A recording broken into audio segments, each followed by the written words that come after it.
Hello, I'm Saint Lucia and welcome to the HTS Epoll. It's your opportunity to weigh in on the most pressing issues of the day. February, Black History Month, prompts reflection on the enduring legacies of slavery and colonialism. The Caribbean, deeply scarred by this history, has long championed the cause of reparations. However, the current geopolitical climate, marked by increasing great power competition, nationalism and protectionism, and a focus on domestic concerns, raises questions about the viability of this quest at this juncture. Many wonder if the pursuit of reparations is losing momentum amid this inward turn by global powers, while others argue that this turbulent environment underscores the urgency of addressing historical injustices. We ask, has the current global environment dimmed the prospects for reparations for historical injustices in the Caribbean? We took to the streets to get your opinion, and here's what you had to say. No, it's not dead. It is just being ignored. And the very few people that are fighting for it are being ignored. Yeah, I don't believe that the quest is dead, although I do think it's being hindered at greater levels. But I still do think, as you know, locally and regionally, it's something that we should strive for, as a sort of repayment for the strife that our people or certain segments of people suffered in the past. But as I said, it looks like a difficult past. It seems to have slowed down in the past few years. I know at times there was a bigger thrust for it. But I'm not sure if it will come to fruition now. But I'm still hoping, and I'm still, as I said, I'm still hoping that it's something that can come to fruition. But I do see there is a bit of difficulty in trying to achieve it. Reparation is well alive. Do you think that we will be really getting the kind of compensation that we deserve? Yes, we just have to be patient and continue fighting the struggle, and we will get somewhere somehow. We cannot give up. But we can continue to press on and spread the message, and hope will come. I don't think it's dead. I think, as a lot of things, it is important to move as a unit. Some time ago, the Caribbean made the decision, small island developing states, to move as a unit as it relates to climate change and presenting themselves collectively to COP and various organizations to, talk about the damage that happens to Caribbean countries as a result of the impact on the climate. I think the same has to be done for reparations.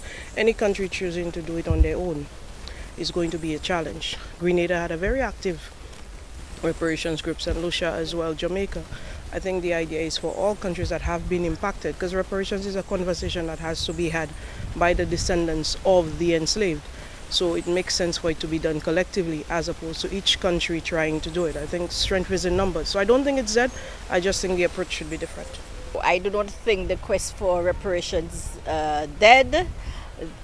This is something that our forefathers fought for. We have to continue fighting for it. This year I find that it was a bit of lackluster. There was not a hype, but maybe next year it will pick up, and we have to fight. We have to continue fighting.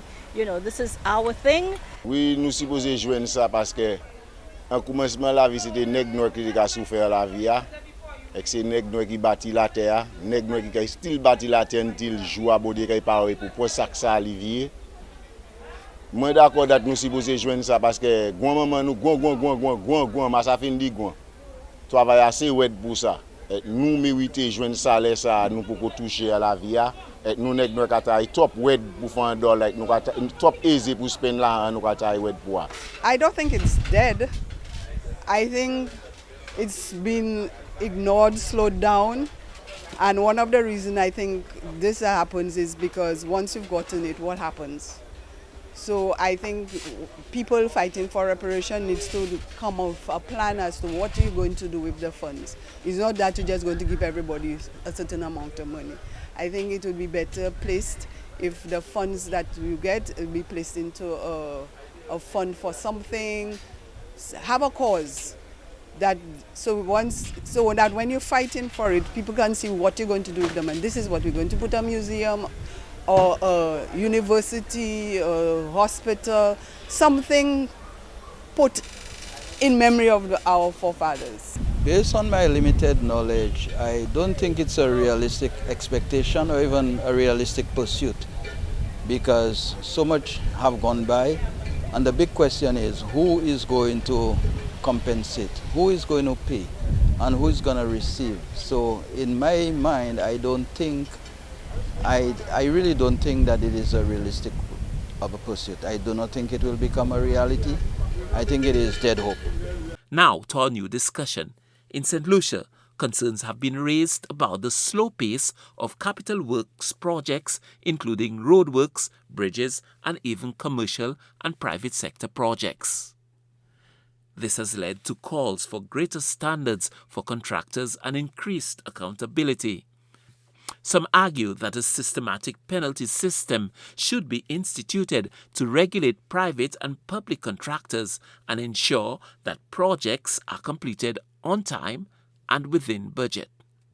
Others argue that such a system could stifle innovation and discourage contractors from taking complex projects. We ask, should St. Lucia implement a systemized penalty regime to regulate private and public contractors? Remember, our Epoll team is always on the go to get your responses as well. Watch the HTS News Force from 7 p.m. for the results and the new discussion.